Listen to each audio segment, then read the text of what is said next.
Today we're looking at the Star Wars TIE Interceptor made by Revell. It's product ID 03603 from Revell. It's a fairly small unit, scale of 1 to 90. The whole assembly comprises 21 parts, and the finished size will measure something in the region of 10 centimeters by approximately 8 centimeters. I can't remember the retail price of this, but you're looking maybe £5 to £8 UK for this. On the back we have a few pictures just showing some of the aspects of it, the components as they've been received, some close-up details here and here, and what will hopefully be the finished model. And down at the bottom here are the required paints. Nowadays you could either use enamel paints from Revell or even their acrylic aqua paints. Same numbers apply. It's entirely down to you what you want to use. What's the difference?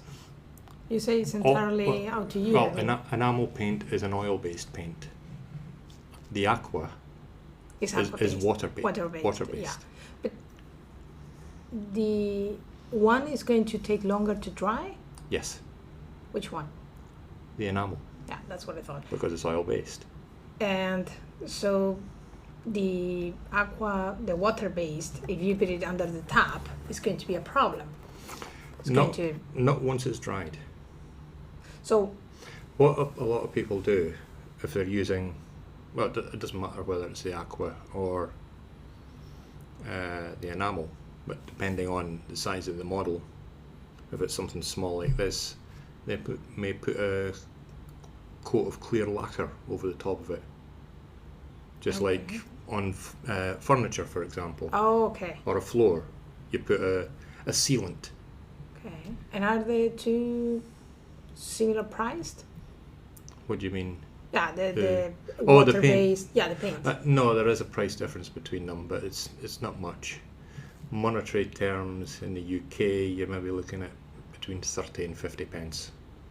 Of difference. Of a difference, yeah. So it's really up to you. Yeah, it's entirely up to yourself. And to brush the brushes, to clean them. Well, which one is easier? It's the aqua ones are easier because it's water. You just use water to clean them. I would rather use those then. Well, unfortunately, I don't have those. However, with the enamel ones, you've got to use an oil-based cleaner like turpentine, white spirit, anything of that nature. Okay. Don't use vegetable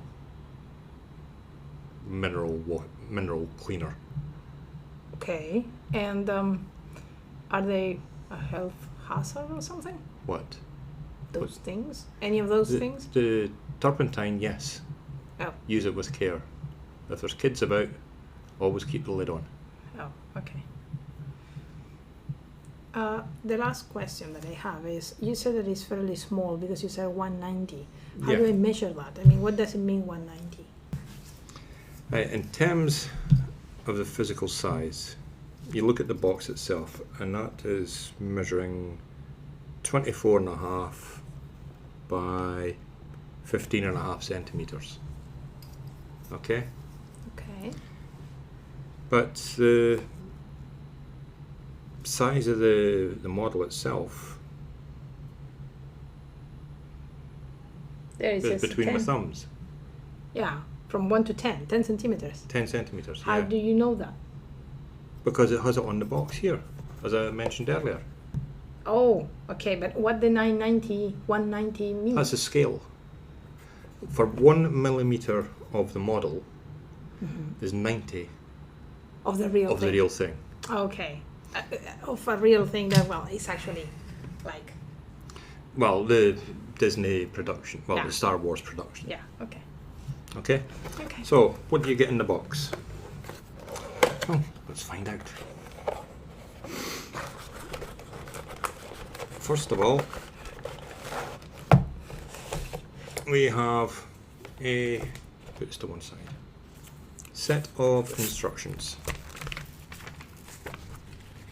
For some reason, Revell have decided to, maybe because of the size of the box, do them some weird and wonderful way. However, this is what you get inside the box, which lists all your usual safety do's and don'ts at the beginning. For example, this one here, read the instructions, check you've got all the components, check you've got all your tools together. Vitally important is washing the sprues, as we call them, in soap and water to begin with, to get rid of any residue of oils from the molds when they were cast. Warm water? Warm water. With a bit of soap, and then rinse them in cold water. Yeah. But yeah, it's just a series of pointers to when you're cutting off from the sprue, having a test fit before you glue anything, gluing things, mixing the paint, make sure you're using the right paint, etc., etc. And down at the bottom, if you've got any decals to go on, it's pointing out some various bits and pieces that you need to follow. Okay. Now it doesn't come with the tools, I imagine. No. Okay. No tools. But you do get some models that are supplied with the paints and the brushes. Oh. But for cutting purposes, filing purposes, no, you've got to make your own kit. What you can do is actually build up a nice little set of tools. First and foremost, a pair of cutters to obviously cut things off the sprues. A set of needle files of various shapes and sizes. I'll go through these in a minute.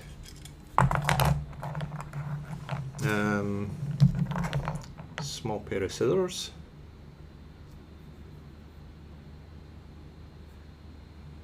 We don't actually need the scissors for this TIE Interceptor, but for other models, especially ships, where you're doing rigging, it's good to have a decent pair of scissors. Sometimes it's advisable to have a small knife, a safety knife. As you see, the protection is still on the blade. Sometimes you just need to scrape a piece of the plastic just to get it to fit properly. So there's that. And obviously various other bits and pieces, some sort of clip could be useful for holding two parts together, or you could use masking tape. If you've got, say, figures or very small parts that you need to paint, you could actually put them onto one of these, a cocktail stick, using a piece of plasticine, and then that would hold it just right for you to do your painting. Now, the last bits and pieces are adhesive. Now, it comes in various shapes and sizes, but this is my preferred one. Undo the top, needle comes out, and you're ready to start applying adhesive. And the needle is there just to keep the tube clear.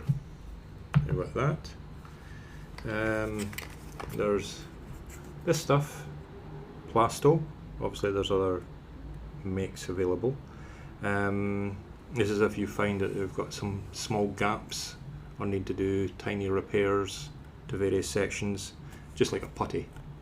It will go hard, and you could file it down, sand it, etc., etc. And I imagine that after it's dry, you can paint on top of it. Yes, yeah. There's that, and then second last thing are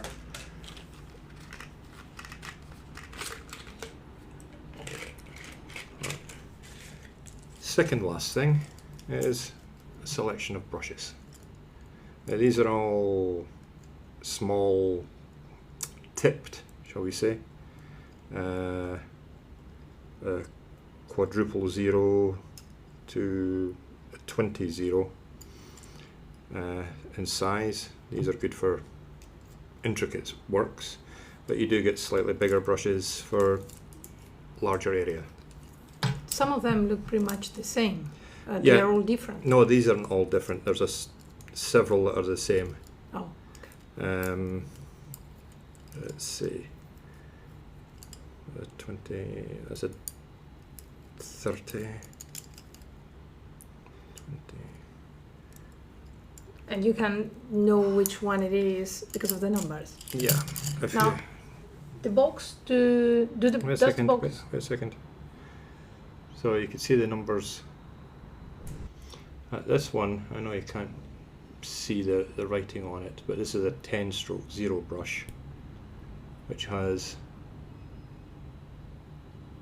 a reasonably sized tip. For some of the slightly bigger areas. Now, does the box tell you A 20/0. the type of brush that you No. need?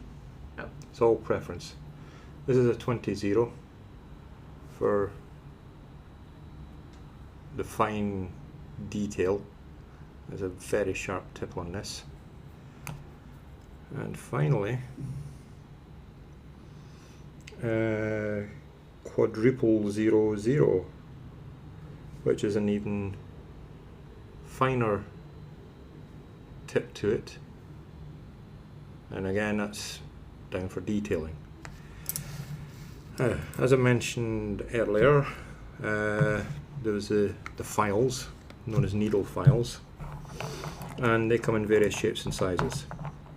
So starting off, this one is what we call a round file, where it's cylindrical in shape. And that's good for getting into curved corners. This next one is similar to the previous one in that it's got a curved upper half, but the bottom half is actually flat. Again, this is for getting into corners and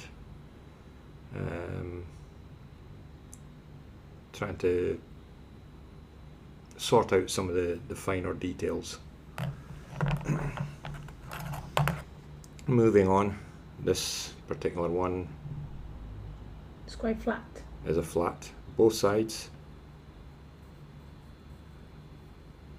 and you'll also find that there's serrations on the edges as well to get into square corners. And then moving on, we have a triangular one. Don't know if you can make that out, but this is a triangular one for getting into corners yet again. And then a square one, similar. We have a square hole that needs to be opened out or just tidied up. That's what that's for. And finally, another flat one, but with a slight curvature on the edge for curved areas again, and flat. So have a choice of needle files and you'll be doing well. I imagine that you can get those in If you go into yeah, that is what I have all mine in. So you'll end up having them.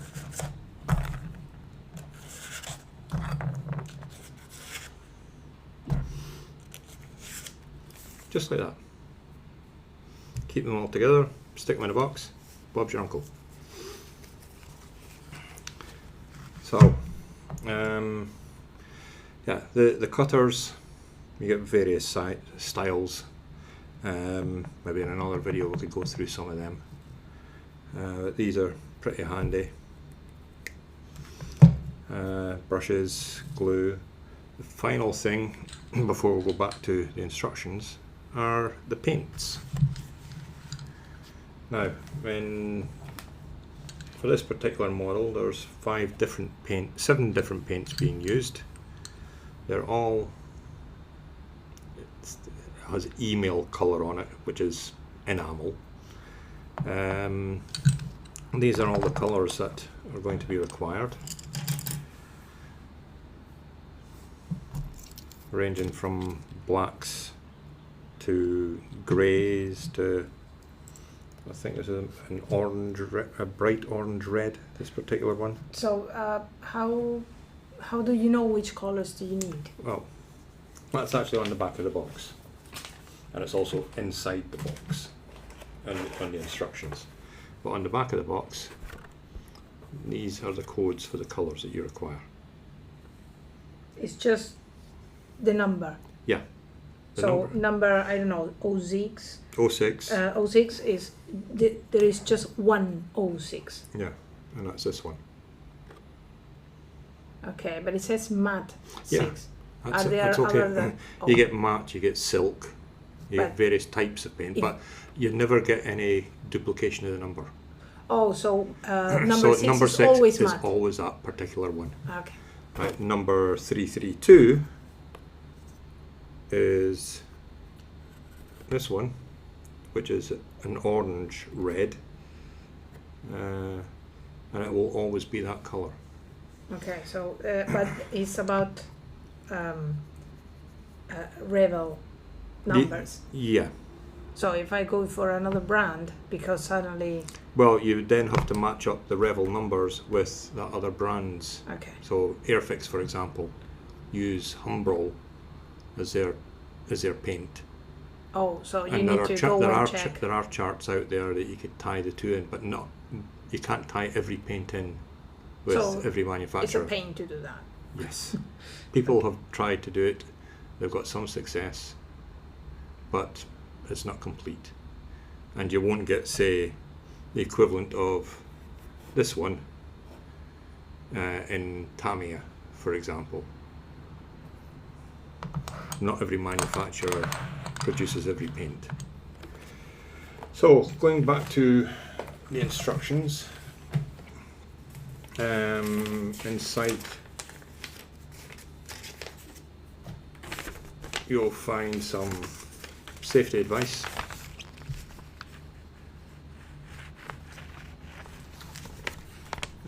For the model, which is basically make sure that what you've got is what is meant to be there. Keep children under 3 years of age out the way, animals as well, because if parts come off they could easily choke on them. Don't inhale any fumes.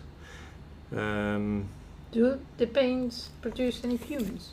The enamels produce little fumes, but it's more precautionary than anything else. The fumes are just like the turpentine cleaner, but you don't really notice it. But this is just really Revell covering themselves. So going back to the instructions, down at the bottom was the thing about transfers, or decals as they're called. For this particular model, this is what we have. and that actually is situated on the front face of the model, showing the outlines of the glass.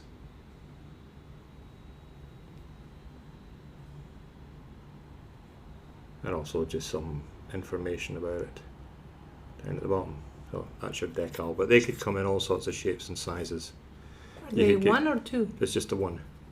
That's just a something. This is just a protector for the decal. Oh. That's all. So getting back into these, this what we have here are just to help you identify the various steps that are required. This is the symbol for gluing something, for painting something, the order of assembly, when you need to apply the decals, and you just put them in a drop of water when they start almost floating, scoop it out, put it in place, and away you go. Moving on down, this is clear, so we're looking at windows or some sort of opening, and some recommendations for fixing the decals or spraying over the clear parts just to keep them clear. And that's all there is on that. Well, now, as it was pointed out on the box, we have a variety of colours,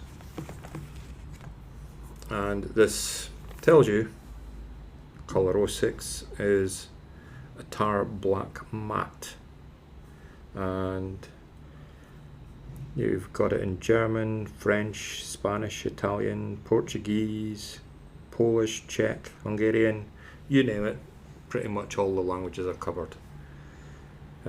Anyway, it's very easy, even if you don't understand the Yeah. number of the name of the color, you can see it, Yeah. and it has the numbers. So when you go through the instructions, you've got paint number 6 is assigned A, 302 is assigned B, 76 C, etc., etc. You'll find pointers using the paintbrush symbol from earlier on, this one, that will tell you this part needs to be painted with letter E. So you can look at letter E, see that that's whatever it is.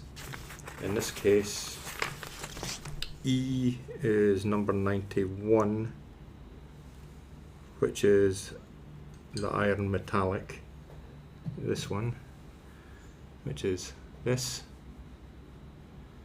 And when you come across anything marked E, that's the paint that you use. Next, in the instructions, you've got a full list of all the parts that are meant to be there, including the windows, and just a little piece down at the bottom that Revell put in, that if you need spare parts, if something's damaged, get in touch with them and they'll replace it for you.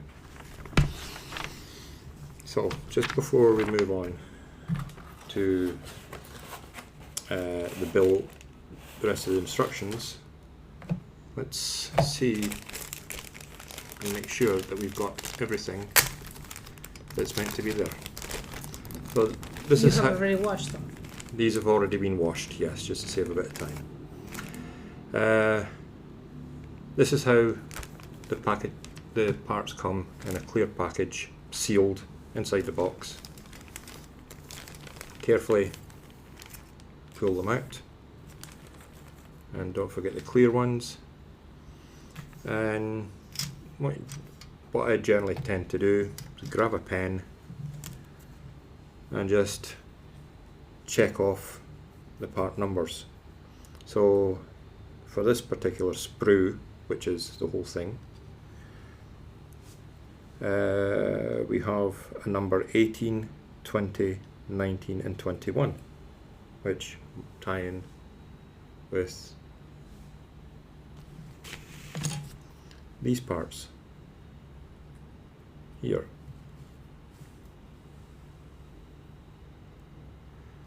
And then in the middle of the sprue we have number 16 and number 6, these two parts, which tie in with these. And finally 9, 10 and 11. Well, They even put the numbers in the parts. yeah, right? yes, you've got a number just in the corner. I'm not sure I can be seen properly, It's but just yeah, here. there is a number. Yeah, it's just a little tag showing you the number. And the same down here.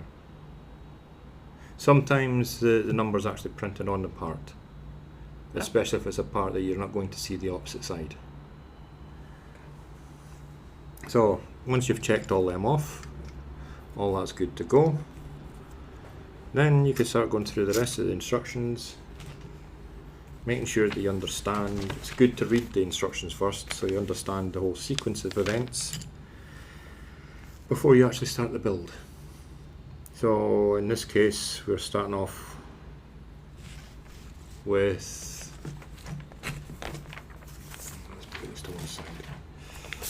So we're starting off with the painting and the assembly of the pilot. So you've got the pilot, the seat, your control panel, and you'll see that part 1 has two colours applied to it, A and C.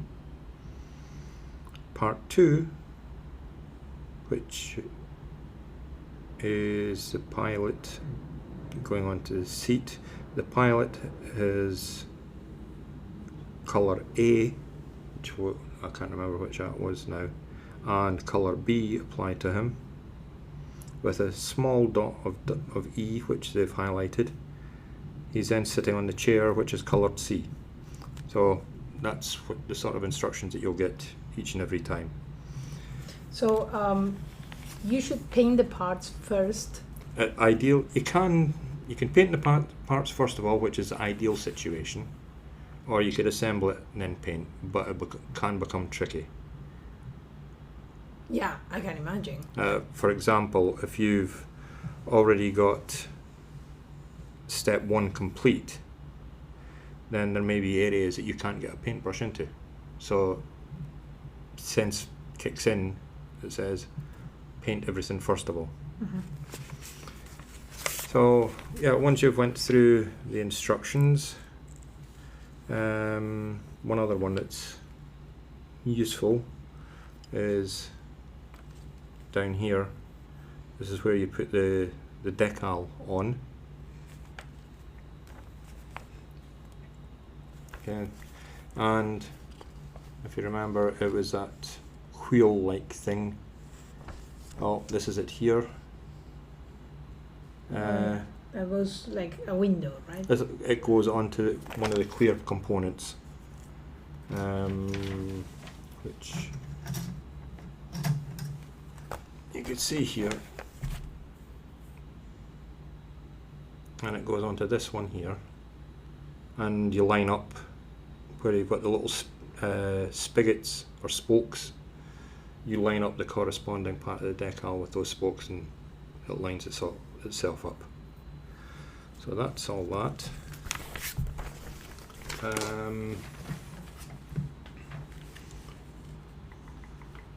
Again, it's just paint and assembly instructions all the way through until you get down to the last little bits, and that's when you usually see that you've missed something or something's not sitting right. In order to get your final assembly, which will look something along these lines.